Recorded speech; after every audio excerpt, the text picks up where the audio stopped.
മക്കളെ +2 ബയോളജിയിലെ largest chapter ആയിട്ടുള്ള molecular basis of inheritance ഏതൊക്കെയാണ് ട്രെൻഡിങ് ടോപ്പിക്സ് നമുക്ക് നോക്കിയാലോ. യെസ്, ഫസ്റ്റ് ടോപ്പിക് എന്ന് പറയുന്നത് നമ്മുടെ സെൻട്രൽ ഡോഗ്മയാണ് കേട്ടോ. സെൻട്രൽ ഡോഗ്മ എന്തായാലും ചോദിക്കുന്നതാണ്, അപ്പോൾ അത് ഇമ്പോർട്ടൻ്റ് ആയിട്ടുള്ള ഒരു ടോപ്പിക്കാണ്. ദെൻ വരുന്നതാണ് ന്യൂക്ലിയോസോം. അതിൻ്റെ സ്ട്രക്ചർ മക്കൾ എന്തായാലും പഠിച്ചു വെച്ചിരിക്കണം. ഹെട്രോക്രൊമാറ്റിൻ, യൂക്രൊമാറ്റിൻ, അത് ഡിഫറൻഷിയേറ്റ് ചെയ്യാൻ എന്തായാലും അറിഞ്ഞിരിക്കുക, അത് പഠിച്ചിരിക്കണം കേട്ടോ.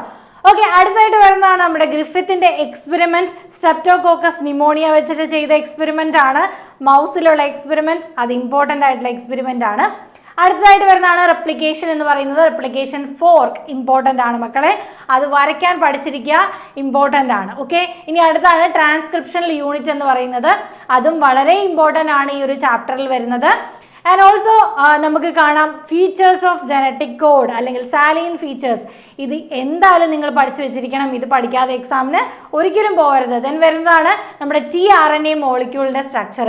ആൻഡ് ഓൾസോ നമുക്ക് ലാക് ഓപ്രോൺ കൺസെപ്റ്റ് വളരെ ഇമ്പോർട്ടൻ്റ് ആണ്. ആബ്സെൻസ് ഓഫ് ലാക്ടോസ് ആൻഡ് ഈ പ്രസൻസ് ഓഫ് ലാക്ടോസ് നിങ്ങൾ എന്തായാലും ആ ഒരു ഡയഗ്രാം അല്ലെങ്കിൽ ആ പിക്ചർ നോക്കി തന്നെ പഠിച്ചു വെച്ചിരിക്കുക. ഓക്കെ, ഇനി വരുന്നതാണ് നമ്മുടെ steps in DNA finger printing. ആ സ്റ്റെപ്സ് ഓർഡറിൽ തന്നെ പഠിച്ചു വെച്ചിരിക്കാൻ മക്കൾ മറക്കരുത്. അപ്പോൾ ഇത്രയാണ് ഈ ഒരു ചാപ്റ്ററിൽ വരുന്ന ഇമ്പോർട്ടൻ്റ് ആയിട്ടുള്ള ടോപ്പിക്സ്.